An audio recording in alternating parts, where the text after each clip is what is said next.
నువ్వేదన్నా పని మొదలు పెట్టక ముందు దాని గురించి ప్లాన్ చేస్తావా? వెయిట్ మినిట్ ప్రోగ్రామ్ను వీక్షించడానికి ఆన్లైన్కి వచ్చినటువంటి మీకు ప్రభు పేరిట శుభములు కలుగును గాక. ప్రియమైన వర్లారా, మనమందరము కూడా చదువుకుంటూ ఇంటర్మీడియట్ వరకు వచ్చే వరకు ఏదో వానాకాలపు చదువు 10వ తరగతి పాస్ అయిన తర్వాత మనం మొదలు పెడతాం. ఏమనంటే అక్కడ సడన్గా ఏం చదవాలి, మ్యాథ్సా, ఎంపీసీ స్ట్రీమా, లేకపోతే బైపీఏ. అందరూ కూడా ఈ రెండే, ఇంకేమీ అక్కర్లేదు వాళ్ళకి. అయితే ఇంజనీర్ అయిపోవాలి, లేకపోతే డాక్టర్ అయిపోవాలి. ఈ మధ్యలో ఇంకేవి ఉద్యోగాలు కావు, ఏవి ప్రొఫెషన్స్ కావు అన్నట్లు. అంతేకాకుండా మెయిన్ ఏంటంటే బాల్యతనం నుండి ఎవరు మనతో ఏమీ చెప్పరు, మాట్లాడరు. నేను కూడా అలాగే చదువుకున్నాను సుమా. నాకు ఎవరు చెప్పేవారు లేరు, గైడెన్స్ లేదు, కెరియర్ గైడెన్స్ లేదు. అయితే నేను స్కూల్లో చదువుతున్నప్పుడు నాతో కలిసి చదువుకుంటున్నటువంటి ఒక అబ్బాయి ఇలాగ బ్యాంక్ ఎగ్జామ్ రాయాలి, పరీక్ష రాస్తే నేను ఇలాగ ఆఫీసర్ అయిపోతాను అనేవాడు. అది నేను పట్టుకుని నేను కూడా బైపీ తీసుకుని సరిగ్గా చదివేవాడిని కాదు, ఏదో డాక్టర్ అయిపోదాం అని మా నాన్న మా పాప నన్ను ఎంబీబీఎస్ చదివించాలని అనుకున్నారు. సరిగ్గా నేను 10th స్టాండర్డ్ రాస్తున్నప్పుడు ఆవిడ చనిపోయారు కనుక నా డాక్టర్ చదువు అక్కడితో సమాధి అయిపోయింది. అయితే నేను కూడా సరిగ్గా చదువుకునేవాడిని కాదు. ఇంటర్మీడియట్ స్టేజ్ అయిపోయింది. తర్వాత డిగ్రీలో ఫస్ట్ ఇయర్ జాయిన్ అయ్యాను. ఆ తర్వాత ఎంట్రన్స్ ఎగ్జామ్ రాస్తే 5 అబ్బాయిలు రాసామండి ఎంబీబీఎస్ ఎంట్రన్స్, ఎంసెట్ అనమాట. అందులో 4 ఎంబీబీఎస్ సీట్ వచ్చింది, నాకు ఒక్కడికే రాలే. అందులో 4 కూడా ఇప్పుడు డాక్టర్లు, 2 వైజాగ్లోనే పనిచేస్తున్నారు. ఒకళ్ళు అబ్రాడ్ వెళ్ళిపోయారు, ఇంకొకళ్ళు ఏమో చనిపోయారు. ఇదిగో యోస్ ట్రూలీ నేను ఇక్కడ ఉన్నాను. నేను ఎంబీబీఎస్ చదవలేదని కొంతకాలం బాధపడ్డాను. కానీ మీకు శుభము, ఆ డాక్టర్లు ఎవరు ట్రీట్ చేయలేకపోతే నా దగ్గర రండి, నేను ట్రీట్ చేస్తాను. యేసు ప్రభు వారు పరమ వైద్యుడు. ఈ విషయం మీకు చెప్పడానికి గల కారణం ఏంటంటే మనం అందరము కూడా వానాకాలపు చదువులాగే అక్కడికి వచ్చేటప్పటికి అగ్నిమాపక దళం అంటారు కదా, ఫైర్ ఫైటింగ్ అనమాట. అంటే సడన్గా ఇల్లు కాలిపోతుంటే దానికి గణగణమని గంటలు కొట్టుకుని లారీ వచ్చి ఆపుతారు. అది ప్రివెన్షన్ ఎందుకు చెయ్యం మనం కదండి, ప్లాన్ చెయ్యం. అయితే చాలా విచిత్రంగా ఇర్మియా గ్రంథం 29వ అధ్యాయం 11వ వచనంలో దేవుడు నీ గురించి ప్లాన్ ఉంది తెలుసా. ఇది ఎంత విచిత్రమైన విషయం. దేవుడు సర్వలోక రాజు, సర్వోన్నతుడు, మహోన్నతుడు, సృష్టికర్త, ఆయనకి ఎన్ని పనులు ఉన్నాయి, అయినా నీ గురించి ఎస్ వెంటనే నీ గురించే ఆయనకి ఉద్దేశము ఉన్నది. He has a plan for you and that plan is to prosper you, not to harm you.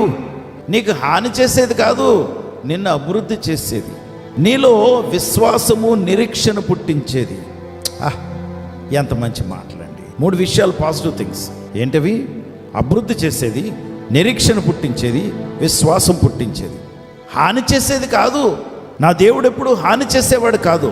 అందుకే ఆయన ఉద్దేశంలోకి, ఆయన ప్లాన్లోకి నువ్వు రావాలంటే ప్రభు అయినటువంటి యేసుని నీ రక్షకుడిగా అంగీకరించాలి. దేవుని బిడ్డలారా, నా జీవితం అంతా కూడా ఎవరు నా గురించి ఏ ప్లాను వెయ్యలేదండి. ఎవరూ ఏమీ అడగలేదు, ఇది చదివితే బాగుండు, అది రాస్తే బాగుండు, ఇది వెళ్తే బాగుండు. నో, నాకెవరూ గైడెన్స్ లేదు.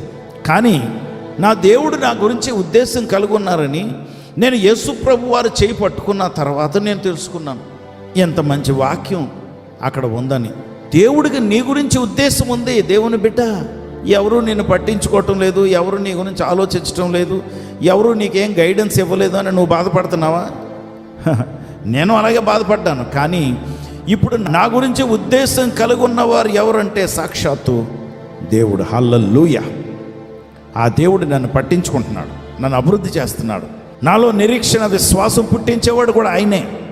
నా అభివృద్ధి ఒక డబ్బుల సంపాదనతోనే కాదు, నా బాంధవ్యాలు, నా సంబంధాలు, నా ఆరోగ్యము, నా ఆలోచనలు, నా తలంపులు, నా ఉద్దేశం, నా భవిష్యత్తు, మొత్తం it covers every aspect of life. ఎంత గొప్ప దేవుడు. ఇది డిగ్రీల మీద ఆధారపడి లేదు, నీకే బిరుదులు అక్కర్లేదు, రెవరెండ్ అనో డాక్టర్ అనో ఏం అక్కర్లేదు. ఆయన దగ్గరికి వచ్చి ప్రభువా అని ఆయన చేపట్టుకుంటే హల్లెలూయా, ఆయన ప్రణాళికలు నీ పట్ల నెరవేరటం మొదలు పెడతాయి. Don't delay it today. ఈరోజు ఇంకా ఆలస్యం చేయకు, ఈరోజు ఆయన చేపట్టుకో, ఆయన అడుగు. I'm telling you, his plans are perfect. తప్పకుండా నెరవేరుస్తాడు.